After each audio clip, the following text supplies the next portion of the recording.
you may not be the high bidder, but we are fiduciary to our investors that we stop the bidding sometimes for us because we know the return's got to hit a certain metric, and we want to be supportive of that. So, but as it pertains to getting back on that horse all the time, we definitely try to be involved from a team approach, encouraging team members like we just talked about a minute ago, and then getting our tanks refilled on the opposite end. Yeah, I use the word hurdles, and I think about, there's sprinters who just get out there, because we're dealing with the Olympics here in 2021, but there's sprinters who just run down the track, nothing in their way, they're just trying to get from point A to point B, and not that that's easy, but there's no obstacles in the way. That's what I think entrepreneurs think life is going to be like, right. And they think, hey, if I start this business, all I got to do is go from the start line to the finish line, and I make $1 million, right? Yeah. But the reality is it's hurdles. There's lots of hurdles in the way.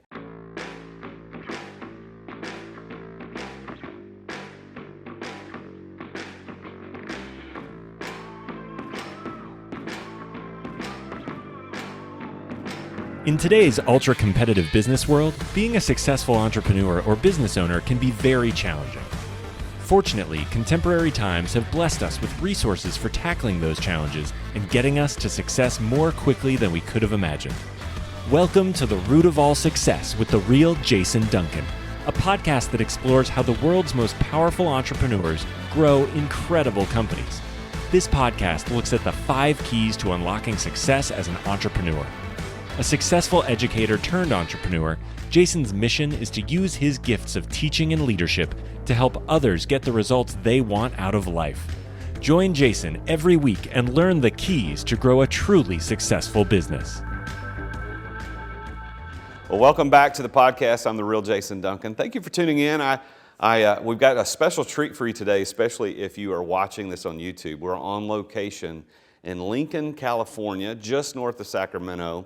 We're here at Oliver's Brewhouse and Grill, which is a phenomenal place. I've never been here before, but we were introduced to the owner, Matt Oliver, through our kind of getting everything ready for this tour out in California.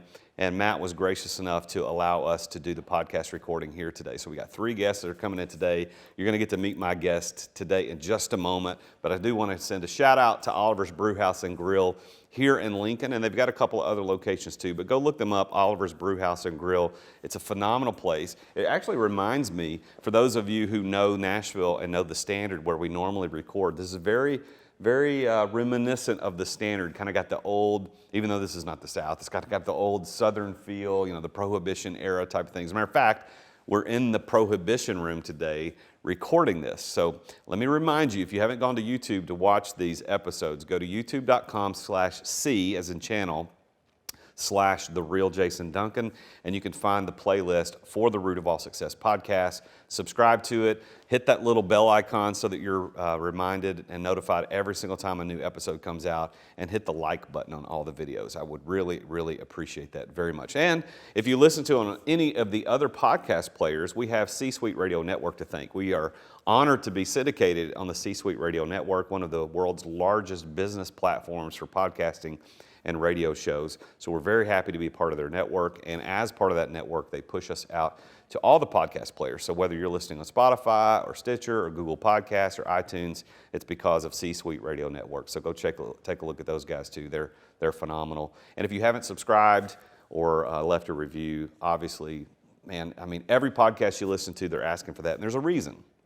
The reason we ask for that is because it's like, as somebody said on my show one time, it's like currency for podcast hosts, because the more we get reviews and ratings, the more people get to listen to us. And the more people listen to us, we get to change the world. I truly believe that entrepreneurs are the ones that change the world.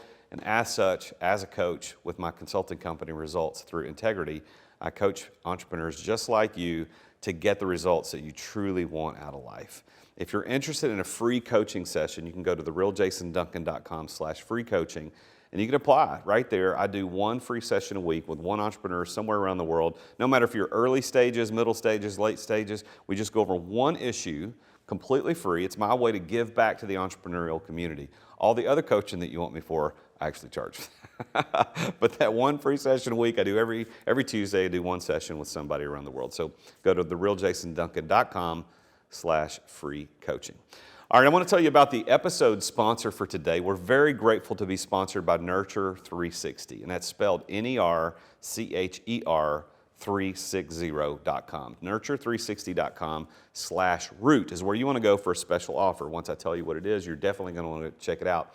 If you're like most small business owners, you find yourself kind of embroiled in a lot of the little details of day-to-day operational control. You got to go over here and get a P&L report. You got to go get a balance sheet. You got to get inventory reports. You got to, where we are in the sales process, how many people are in our pipeline. All of those things can be maddening for the small business owner because they're usually all in different places. And even if they're all in one place, you still have to print endless amounts of reports to get the data you need to run your company better. What if I told you there was one specific place, one CRM that put all of that in a dashboard for you to see at a glance? It's there. It's called Nurture 360. When I was introduced to the owner, Jake Milner, and I was introduced to his platform, I immediately knew that this was exactly what we were looking for in the companies that I own. I have 8 companies and I've implemented in several of them, and I knew for sure that this was going to finally give us the quick peek at all the things that we needed to know about how to run our business. And we implemented Nurture 360, replaced the other complicated CRMs that have all the bells and whistles that you don't need. If you want to experience what that's like, go to Nurture 360, that's Nercher 360.com/root, as in root of all success, for a special offer. And if you tell them, if you go there, you'll probably get a chance to talk to Jake because he takes really, really good care of the podcast listeners that go over there. So thank you to Nurture for sponsoring this episode. Okay, that's enough. Let's get on with the show, right? So today's guest has such a long list of accomplishments and things that he's done. I'm going to find myself probably reading from my cliff notes here, my little cheat sheet on my lap that you can't see off camera. It's off camera. Because this guy was introduced to me through a mutual friend of ours. Erik, our guest today, lives here in California in this area, here in the Lincoln area. And one of my coaches used to live here and knew him. So when we were talking about coming out here and doing it, he said, "You've got to talk to Erik Peterson. You've got to meet this guy." So we talked, and now he's here on the show. So let me tell you a little bit about his background. He's with a company, he's a partner with a company called Sequoia Equities that is managing over $4.5 billion in assets. And I said billion with a B. I mean, that's phenomenal. How many people do you know that do that? They've got over 14,000 units in the multifamily space that they manage, they have under asset. And that's not all. There are other things. He's got a company called Equity Consultants Real Estate, which is a private equity investment firm that they work with people just like you who are looking to take their company to the next level, doing investments in mobile home parks, multifamily, office, other financial products. And then finally, there's also Granite Oak Capital, which is a firm focused on mid-stage private equity investments. So if you have a company that wants to go to IPO, they really are interested in helping you through that first year or so of getting the investment, the capital injections that you need to take that step. So we're going to go into some of this stuff and how he got into that, because it's going to be really interesting, because here's what's also interesting about his story is that he graduated from UC Davis with a degree in neurobiology, physiology, and behavior. Like, what in the world does that have to do with running $4.5 billion worth of real estate? I don't know. We're about to find out. But I think it probably has something to do with his minor. He minored in economics kind of as a backup plan. And it sounds like his backup plan actually has worked out quite nicely. He's been married for 15 years to Jamie, and they have 2 children together. They're 7 and 9 years old. Please help me welcome our guest today, Erik Peterson. Erik, this is awesome, man. It's a pleasure. What an intro. Thank you. That was great. Well, your story is pretty phenomenal, and I'm so glad that our mutual friend, who's also named Jason, introduced us. Yeah, absolutely. And we now get to meet for the first time today here at Oliver's. So, yes. Why what was it? Neurobiology? Neurobiology. What was that? Tell me about that. You know, I come from kind of like an analytical mental background. I enjoy the discovery. I love the processes. I love science and what that entails. And I kind of went down that pre-med route a little bit, and then ultimately pulled the ripcord and redirected to economics as a backup plan, realizing that I loved business. So I loved people. I ended up not wanting to work in a lab necessarily with rats, wanted to more engage with people. And but I was able to take those analytical skills that science has from testing theses and studying detailed processes and applying that to the business world. And there's a lot of numbers in business as well in that end, so it's worked out pretty cool. Did you grow up here in this area? I did. Grew up in the Sacramento metropolitan area. Went to UC Davis, as you mentioned, partly because I have a passion for outdoors and skiing and water skiing and just the California lifestyle, and so kind of stayed in locally. So you grew up here, ended up going to college locally, and you studied essentially health sciences, which are the things we just mentioned. But you did the backup at minor economics. Was that on purpose? Like, did you really do that as a backup, or was that just an interest that you had? It was. I found that it's taking some of those 101 classes early in college that there was a little bit of a spark there that probably needed to be fanned. And so I continued to go down that route and realizing that even if I did go into medicine, many doctors are poor business owners, right? Nothing against it. They're brilliant areas, but they don't have the acumen necessarily. And so I thought if I went down that route that I would like to, be a great business owner. And then realized, through that process that that was not the business that I was supposed to ultimately go on. So you were at UC Davis with the health sciences was kind of the way you were going, but you took an economics class and it sparked something in you didn't know existed? Is that what you... Yeah, really enjoyed it, loved it, and continued just to chase that passion. Wow. So, yeah. Well, that's really cool, because I know that I would think most people would agree with this. I know some people don't, but college, unless you're getting a specific license or degree in a certain area that is required for what it is that you're going to do, these days is really not an investment worth pursuing because, for lots of reasons. But in your case, you were aiming at a degree that was required to do what you're going to do, but because you learned something in college that you weren't planning on learning, it changed the trajectory of your life. It does. And it's interesting how we take different paths and who we meet along the way.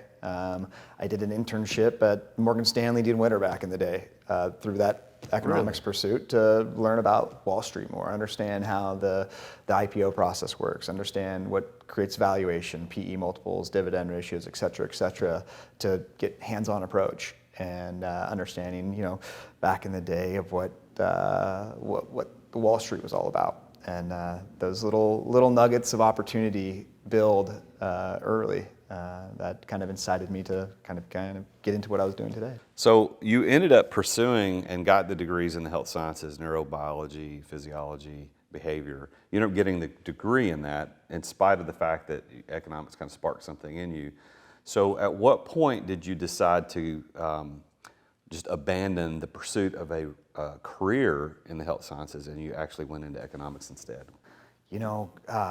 Probably around my junior year, but I was too deep. I would have pulled the ripcord and got out a lot sooner out of the sciences. But I was on the super senior route even in college, which is no fault to 5 years in college. It was a great time in my life and really enjoyed it and was able to take a lot of amazing classes. So yeah, it crafted me into what I was doing today. So I had to kind of complete the major and move on, and then following college, I had a really interesting opportunity in the IT field, working as in sales. I know some of your guests in the past talk about phone experience, and I was a relatively shy person on the phone, so having the opportunity to make 150 cold calls a day and really crafting a verbal message over the phone, creating that elevator pitch. You talk about terrible first jobs, but that build character into you.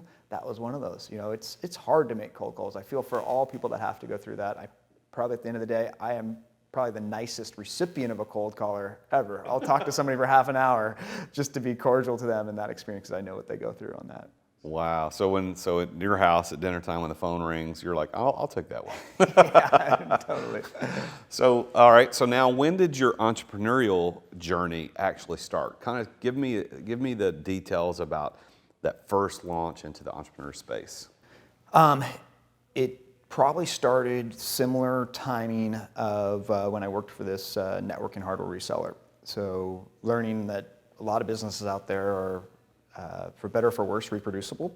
You don't have to reinvent the hamster wheel on that or the mousetrap. You can just take it and duplicate it and do your own thing. So once I had learned that certain techniques and processes of network hardware resale, I left and created my own company. And in that process, I started multiple And what other year was companies. this? This was 2003. Okay. So, we're still recovering from the '01 kind of collapse, but it was still a great time to be out in the industry.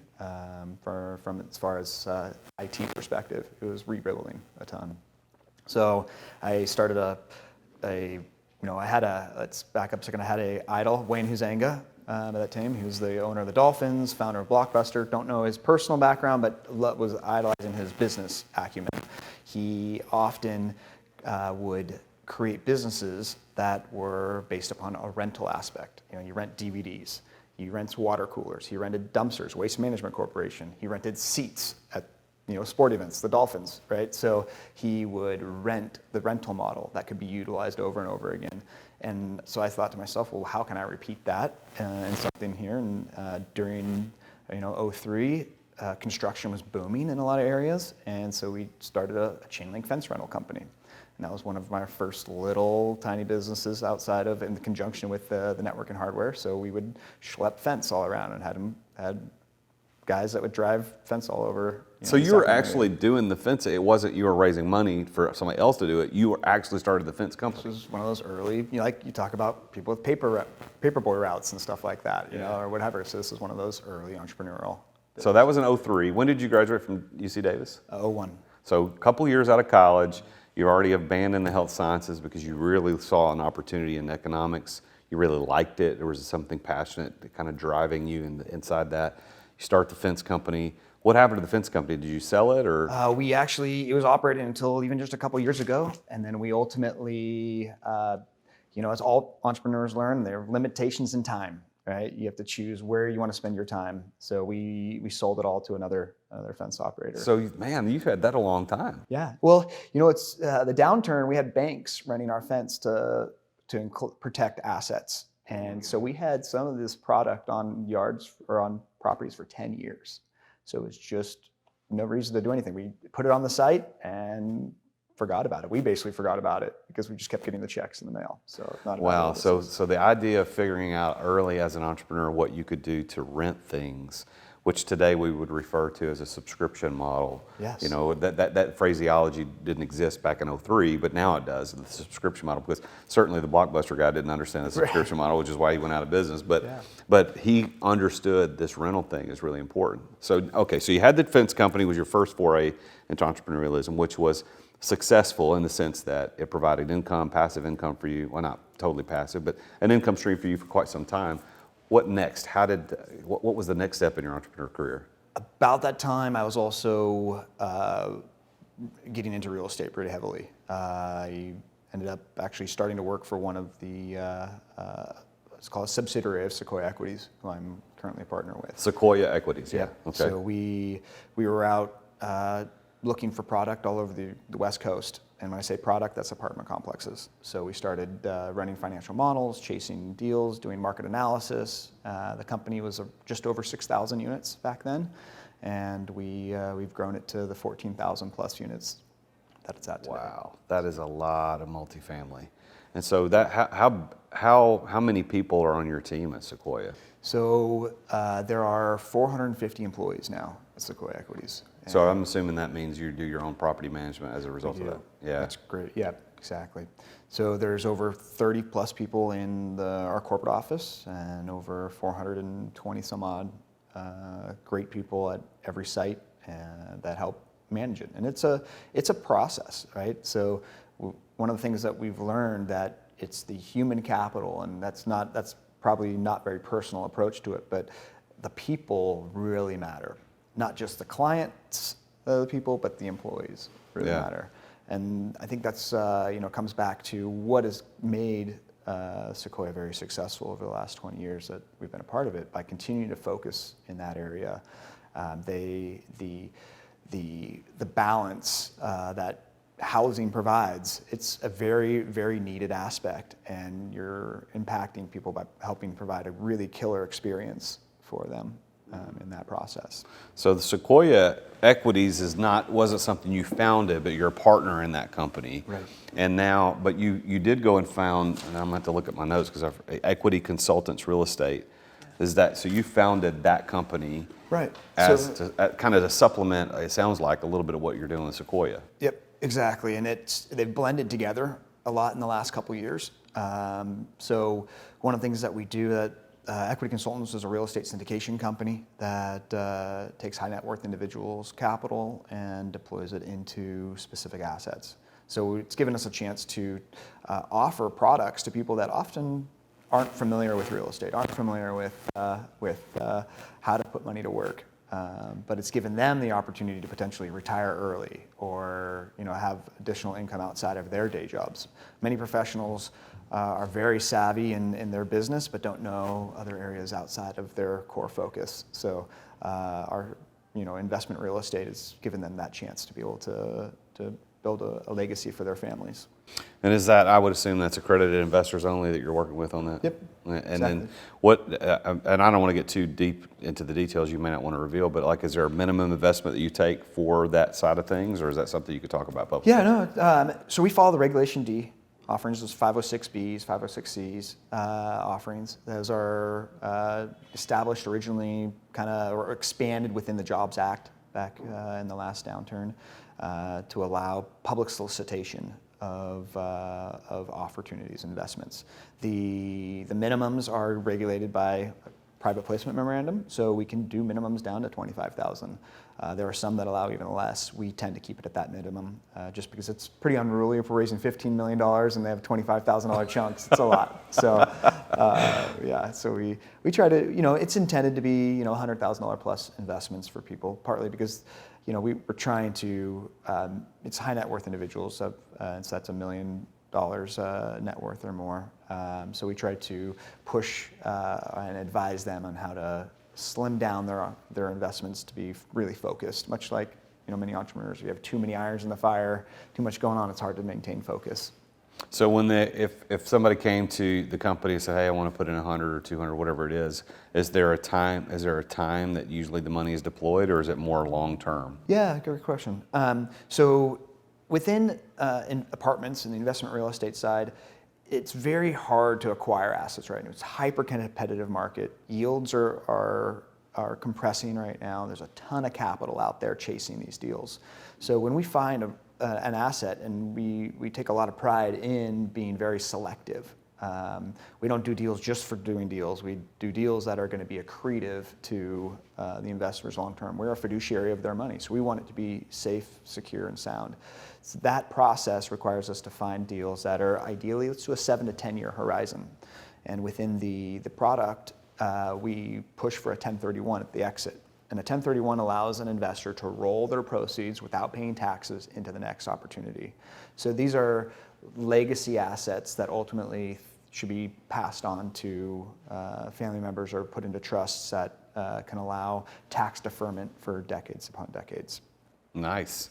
So where did Granite come in? How did that start? Great question. Granite Oak came as a function of me always being interested in early or mid-stage company development. I've invested in a number of them privately, just with, let's back up even further, back when my days at Morgan Stanley D. Witter, an internship, saying, hey, how did that, let's call it Uber, for instance, who got into them early? Who got to put their dollars in before they went public?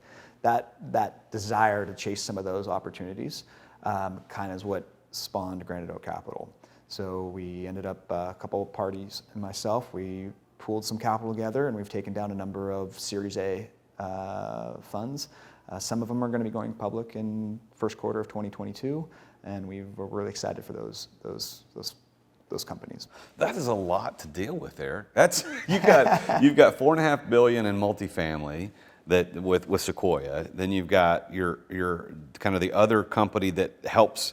It sounds like finding people who want to invest that ultimately is parlayed into Sequoia. Am I reading that right? Yeah, correct. So you parlay that money into Sequoia, and then you got this other thing where outside of the real estate market, you're looking for companies that are those early Ubers, early Twitters, early Airbnbs that you're trying to get access to that Series A, or you're going to be the Series A Right. for them.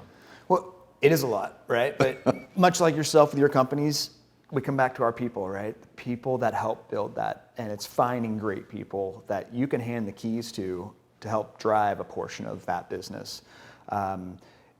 Every asset within Sequoia is, let's call it a $20 million to $200 million asset, and it's operated by a property manager and a team. Those property managers, they have a single business in their hands that they are nurturing, they are taking care of. Those residents are clients, they are customers. We need to make sure they're taken care of. The capital that bought that asset is investors.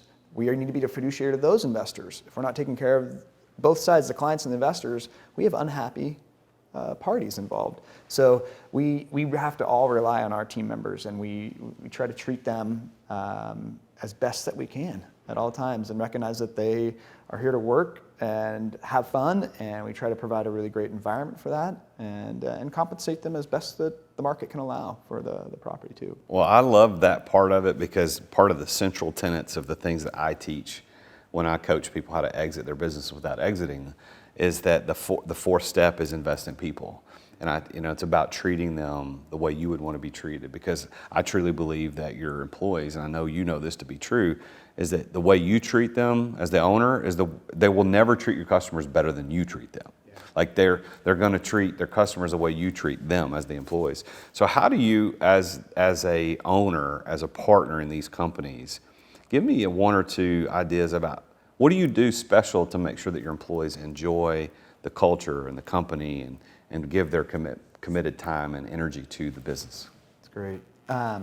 Yeah, I think from an aspect of trying to make work fun, work historically has been a 4-letter word, right? So we try to make it, change the mentality behind coming to work, make it as fun as possible. There's a lot of jobs that are mundane out there and not very glamorous, and we still need to be thankful and appreciative to those parties. Sequoia does an amazing job. This Friday we have coming up basically called a fun day, and it allows people to take the day off. They can spend it with their family. They can go out and do anything they desire to be a part. It's a free day. We try to do this every quarter. We'll do lunch days. We'll do amazing trainings. We're very, very big on training. Training gives people the tools to also enjoy their job and be successful at it. So we have a lot of training, from maintenance techs all the way up to leasing associates. From a sales perspective, they have to know how to communicate what the offering is to a prospective tenant, to be able to bring them in and have them sign a lease as well. So all these aspects allow somebody to enjoy the workplace and be, long tenured employees. So how did you, who taught you that was important? How did you learn how to do that? There's a lot of books out there, for one. I try to be as voracious a reader as time allows. I've had good mentors in my life. I have a gentleman by the name of Bill Brooks and Mark Carter, who both associated with Sequoia Equities back in the day, instilled a lot of that in us. And so we've been carrying that torch going forward. I think there's some foundational principles that come from faith and other areas that teach you that people are important. Yeah, I was telling this actually to a guest I had on the show yesterday about my son was talking about the company that he's working for, and a new company just bought him out, right? So he's been working with them for a while, and a new company come in and acquired the company, but he was telling me about how he's been treated like the things that his managers or the owners, I don't know who it was, but he told me the story. And I don't want to give too much away, but he said what they said in a meeting, and he came back and told me. My son's 21 years old. He lives on his own, but we have good relationship, and he's telling me kind of what's going on. And he knows I own a bunch of businesses, so he's like, this guy said this. I'm like, he did not say that. And the attitude, like what he said was true. Yeah. Like he didn't lie to him, at least the report I got. But the attitude, like to treat the employees as dispensable, like if you leave, I'll get somebody else. Like that is so terrible. But so many people put up with that. And it amazes me, Eric, how many business owners treat their employees so badly. You watch these shows on cable channels like TLC or Discovery Channel about the realities of inside the business and how people, like Marcus Lemonis, I'm talking about The Prophet absolutely. on CNBC. I love that show. Yeah. So and I'd love for Marcus to come on the show if anybody knows him. Okay, let's get him on the show. But he was, he goes into these businesses and I see the owner cussing out their employees and yelling at them. And I'm like, I don't understand that. And here I sit with somebody like you who's got, the billions in assets, 450 employees, and you've got it. Like, you got to treat these employees. You're going to invest in them because they're investments too. Just like you're taking money for investments, they're investments. They are. And I appreciated when I was younger and somebody, grabbed my hand and helped me up through the process and taught me. And I was, green. Everybody's green at some point. Everybody's a rookie their first year in the game. So getting through that process and being invested in, as you just said, is really valuable. And I think it means a lot to those employees, and because it meant a lot to me. So it's just our opportunity to give back. Well, I appreciate that very much, because I think that as part of, since it's something I teach, to hear somebody in your position who's as successful as you are with so many zeros at the end of that number, at the end of that net worth number and assets under management, to say people are some of the most important parts of the whole business. I really appreciate that very, very much. So thank you for saying that. Absolutely. Now, this show is called The Root of All Success. So what I do in the show is we talk about, like, what we've done. It's kind of your story, how you got into this deal as an entrepreneur. But I want to kind of dig in a little bit, because I've got a theory that I talk about on the show, is that there's these 5 keys that every entrepreneur, just like you, have used to unlock their success. And I want to see how and if they show up in your story, and if it rings true. And so you're certainly welcome to disagree or say there's other things or those didn't happen. But the first key to success that I found in talking to so many successful entrepreneurs is that they have passion.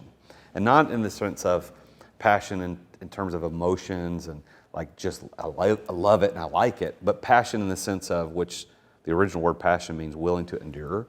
It's like the passion of the Christ meant willing to endure. It didn't mean he was happy to go to the cross. He was just willing to do it because there was a bigger cause.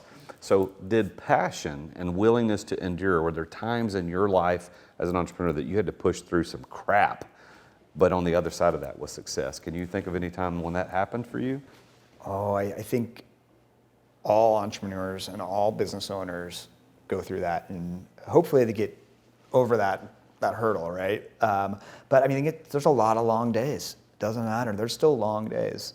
In my side, we're traveling, looking at assets a lot. We're meeting with institutional capital. We're meeting with high net worth individuals. I'm doing market analysis on properties, running financial models, getting out and kicking the tires on the deal. You gotta walk the markets. You gotta put your boots on the ground.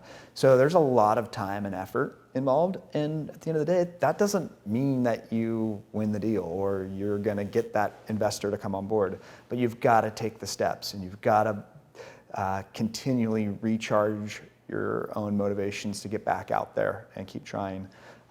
We've lost a lot of deals over the years that it's a bidding war, and it's competitive. And you may not be the high bidder, but we are fiduciary to our investors that we stop the bidding sometimes for us, because we know the return's got to hit a certain metric, and we want to be supportive of that. So, but as it pertains to getting back on that horse all the time, we definitely try to be involved from a team approach, encouraging team members, like we just talked about a minute ago, and then getting our tanks refilled on the opposite end.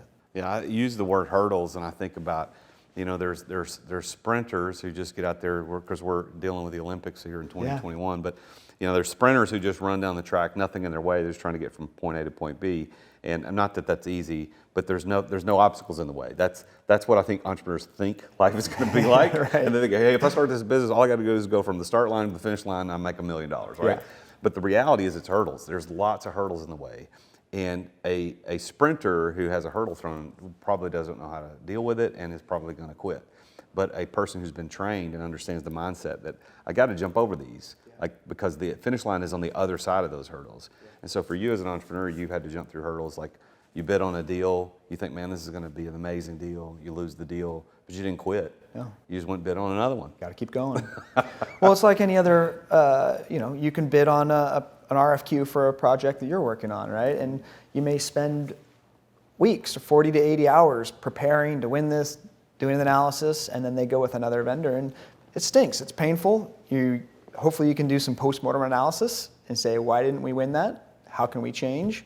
And pick up and, what do they say, pull your bootstraps up and keep on going. Yeah. Right? So. Well, I appreciate you talking about that passion and a sense of endurance, and use the word hurdle. I like that. So the second key that I found that entrepreneurs use to unlock their success is being at the right place at the right time.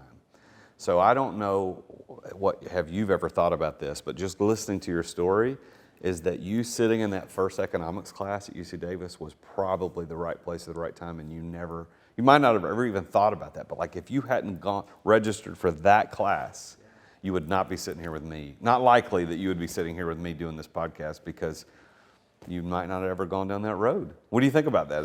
What do you think?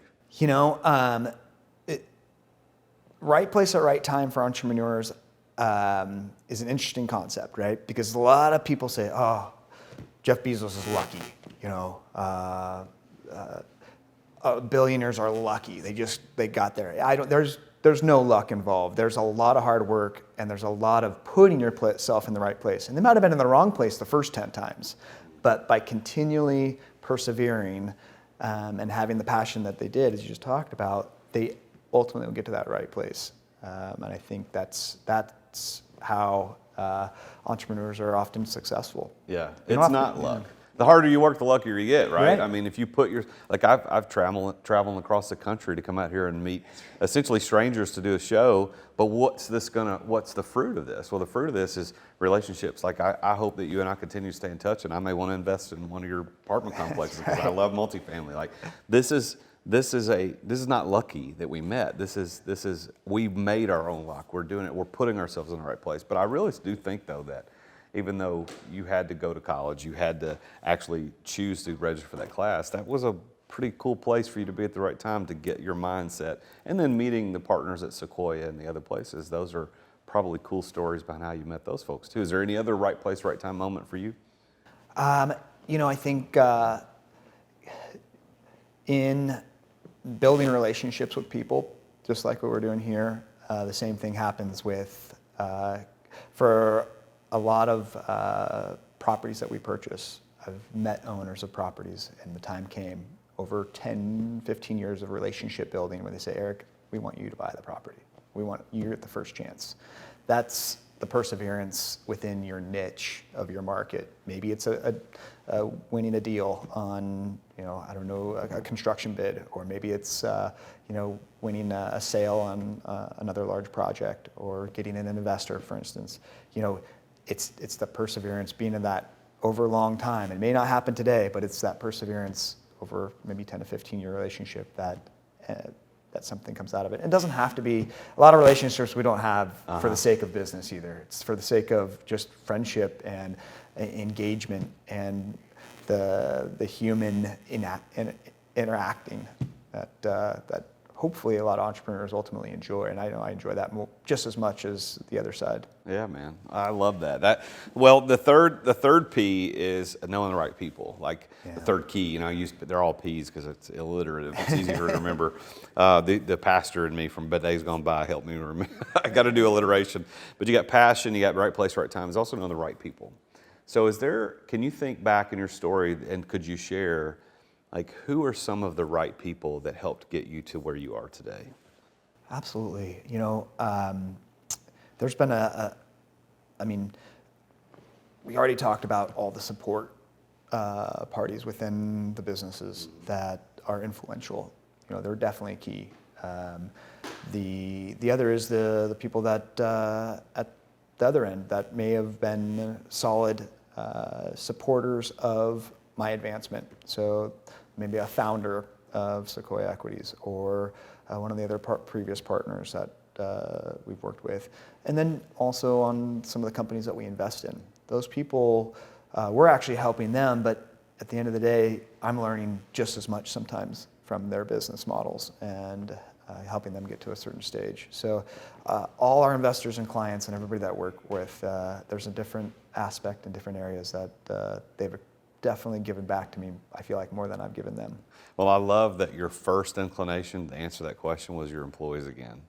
Like, because I see it, your heart and your passion about the people are so important, and without them, you wouldn't be where you are. And I so appreciate that, and I hope that people listening will definitely take that to heart, because you can't take for granted those people that are working for you. Whether you have one employee, two employees, or 450 like you, those people, like, they make it happen. You can't do everything. Like, if you could, you wouldn't need employees, but you have to have employees. So I love that your right people, or their first answer to that was your employees. I appreciate that so much, Erik. So the fourth key to success that I've found in all these interviews that I've done on this show and then previous to doing the show is that preparation is a key. And what I mean by that is the know-how to pull it off. So for example, if you just drop me into, say, all right, you're a partner in Sequoia investment today. Like, if I was a partner today, I'm not prepared for that. Like, I'm not going to. I can contribute to the success, but I'm not going to be successful because I'm not prepared for it. If you drop me at SpaceX with Elon Musk and said, all right, you're the CEO now. Like, I'm not going to be prepared for that because I don't know. I haven't spent my 10,000 hours. I haven't done it.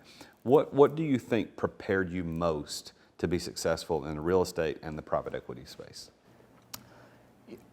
I think at the end of the day, planning is a really big thing. So taking, there's that classic saying, fail to prepare, prepare to fail, right? So it's having the roadmap and the goals outlined. I've been very active in goal setting from a long time ago, setting goals and then backing into those goals to a really micro level, both personally and professionally. That allows me to then, try to drive that plan forward. So, from a corporate aspect, it's, growing the assets under management every year to saying, hey, we want to have additional, support for the employees, or working on, hey, how do we continue to have the culture that is there? How do we continue to support new ventures, all these different aspects that we plan for, we try to put it in motion and have a roadmap associated behind it. Well, so that's the fifth key, which is planning, which you just put them all together. Like, but your prep work though, like, how did you know how to take it from 6,000 units to 14,000 units? Like, was it just learning on the job? Like, I went out and walked properties, met owners, met with investors. Or was there a book you read, a podcast you listened to? Like, how did you get the know-how to pull this off? What you've done is amazing. Like, how do you know how to do that? Fortunately, we had a good structure, right? There are people around. It comes back to people again to be able to grow that, right? So this is not, it's not a novel business model. There's a lot of competitors out there. So recognizing that you don't have to reinvent, once again, sometimes there's steps involved that you can identify from Sam Zell of Equity Residential and Equity Office and how he grew a company and the financing and the metrics. And there's not quite a cookie cutter approach, but there is a pre-existing quasi roadmap that you can see from 30 years ago. Our government sets up the financing programs. There's amazing debt out there from Fannie and Freddie. We have the foundation from the property management side. We have, there's a network that is out there selling assets, the broker network. So there's a lot of pieces of the puzzle that we can take, put it together, and have that grow. That is fantastic. Well, so what's probably, if you think back for a moment and kind kind of get a little sentimental. Like, what's the coolest thing that's happened in your journey over the last, golly, 20-something years doing this business? Like, can you think of one cool story that you like to tell? Oh, man. Property management and real estate's a pretty mundane business, a lot of traveling. But I think at the end of the day, when one asset, had a fire a couple of years ago, and our team's ability to jump in there and take care of the residents and find alternative housing for them, make them feel comfortable post that traumatic event. I mean, if you imagine your apartment burning down around you, that's a stressful event for those residents. And so to be able to see that come out ahead, and then our teams rebuilt it, and then those residents were able to move back into a brand new unit, and see the smiles on their faces when they got back into their apartments is pretty special. That's fantastic. Now, all of your investments right now, as far as I understand it, are on the West Coast and Arizona. So you got Washington, Oregon, California, and Arizona. Is that right? Correct. Yep. So do you stay there on purpose just because of geographical limitations on travel, or is there a other business reason for that? That it's kind of part of the growth strategy. We've tried to be very focused in certain markets. We try to manage all our own assets. So in order to have kind of a wave growth approach, we're now moving into Denver, we'll be moving into Phoenix and Dallas. So we are actively chasing assets in those other markets as well. From a economies of scale perspective, we like to have several hundred units, or the opportunity to take down several hundred units in a certain market before we expand into that market for management reasons. Just makes it more cost effective. What about on your other business, Granite, where you are doing the IPO Series A?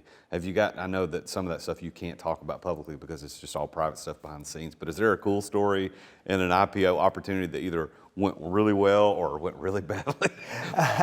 Thank goodness no really bad ones yet. But we have a number,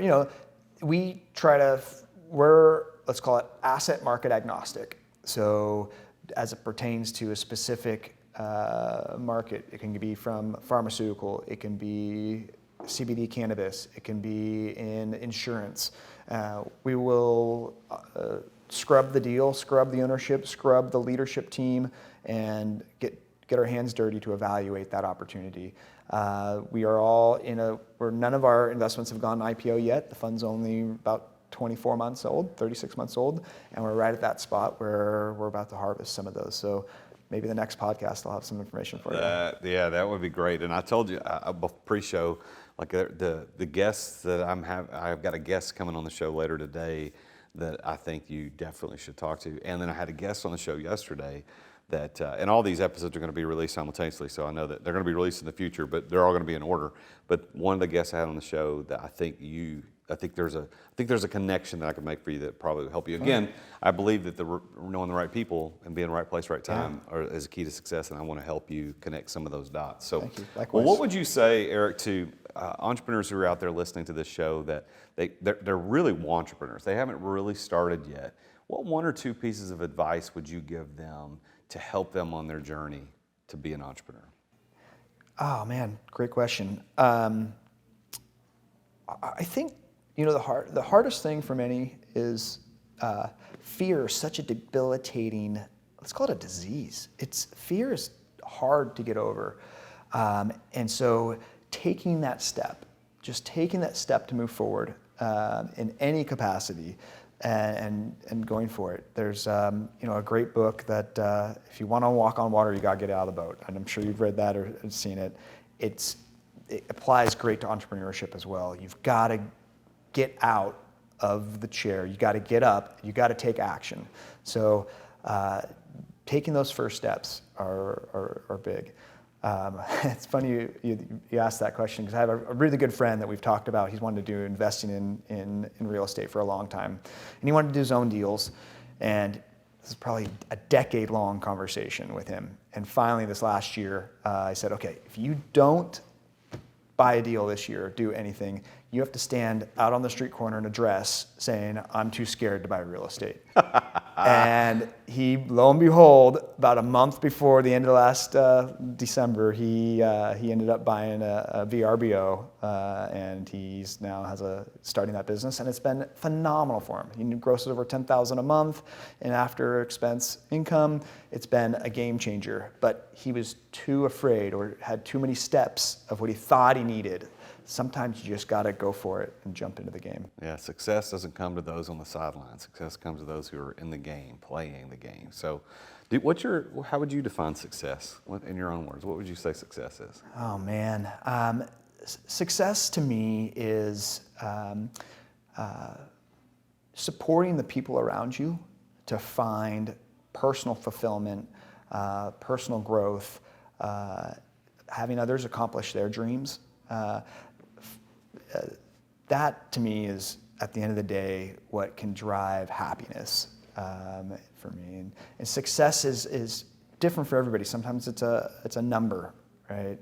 Sometimes it's a certain accomplishments. To me, it's to see the people around me, families, friends, acquaintances, being able to find purpose and fulfillment in their lives too. So based on that definition, which is your definition, do you consider yourself to be successful? Not yet. Really? I hope to have more of my friends and people around me being happy and content in their lives, and hopefully finding greater purpose. Well, I think that from my seat and from those that are listening, we would think that you're a successful guy, Oh, Eric. thanks. I appreciate the Appreciate that. humility, but I see you living. I see you living that, and I think the thing that I'm most impressed with about you today is your singular focus on how important your employees are. And I hope that probably, maybe that ends up being the title of the podcast, is how important how important people are, or invest in people, because that's so critically important to any entrepreneur who's building a business. You can't treat your employees like they're dispensable. You can't treat your employees as if they're just, you can take one cog out and pop another one in. They are the key to your growth. And I love that you do the quarterly fun days. I love that you do the lunches. I love it. I do some of that stuff on a much, much smaller scale with 20 employees, but you're doing it with 450. Yeah. I think that's phenomenal. I appreciate that so much in you. Is there any final thoughts, words of encouragement that you want to give to our listeners before we sign off for today? I think you're not an island out there. I mean, this is going out to entrepreneurs. There's a lot of people that feel like they're rowing in that boat alone. And there's a lot of ways to connect with other entrepreneurs and to network and to go out there and look for that to help keep your fire inside burning, so that you can do what you do. That's great, and that's why I do this. I mean, like I said at the top of the show, we have a mutual friend who was the guy that encouraged me to come out here to do this entire podcast tour here in California this week, and it's an honor to meet you. And I think that advice there at the end about can't be an island. You got to get out and rub elbows and get with people, join the masterminds, go do things, get out there with other entrepreneurs. So thank you for that, Eric. I appreciate you being on the show. Well, everybody, there you have it. You get another very successful entrepreneur, even though he says he's not yet successful. I think we would all disagree with it. But I think that if you listen to what he's talked about, that focus on the employees and your team members, how important is that? I mean, that's it. Like one of the things I teach about exit without exiting is the fourth step in the process to be able to do that is you got to invest in people. You've got to treat your people right. And I love the golden rule taught by Jesus that said, do unto others as you'd have them do unto you. So are you treating your employees that way? And so this man sitting across from me today, as you've heard on this show, they have made a commitment to treat their employees with the golden rule. Treat them the way they would want to be treated. He even said that at some point during our show today, and that has contributed to his success in ways that you can't draw a direct line back to and say, because I treated Bob this way, now we got $4.5 billion under asset management. It's something you've got to pay attention to, and you may never see a direct line of how it benefits you, but it leads to your success. So if you want to know if you have the opportunity to be successful, I've created an assessment that you can take on my website.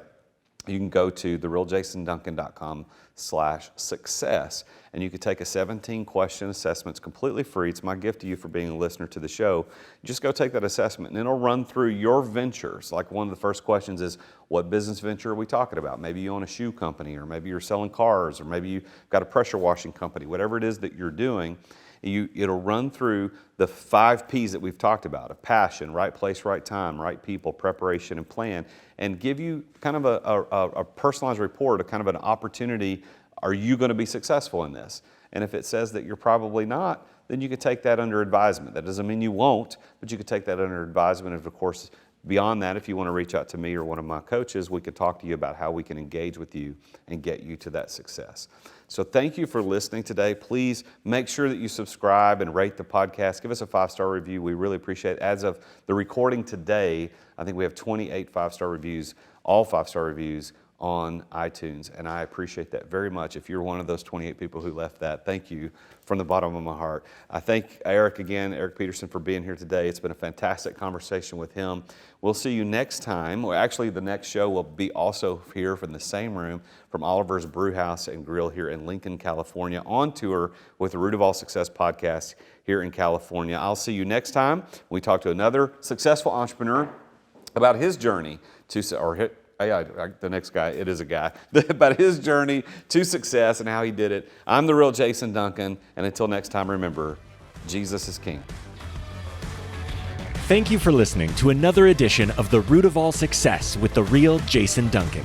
If you've enjoyed this week's episode, we invite you to visit therootofallsuccess.com to access the show notes and other helpful resources. Take charge of your business. Grow it from great to incredible. Join us again next time here on The Root of All Success.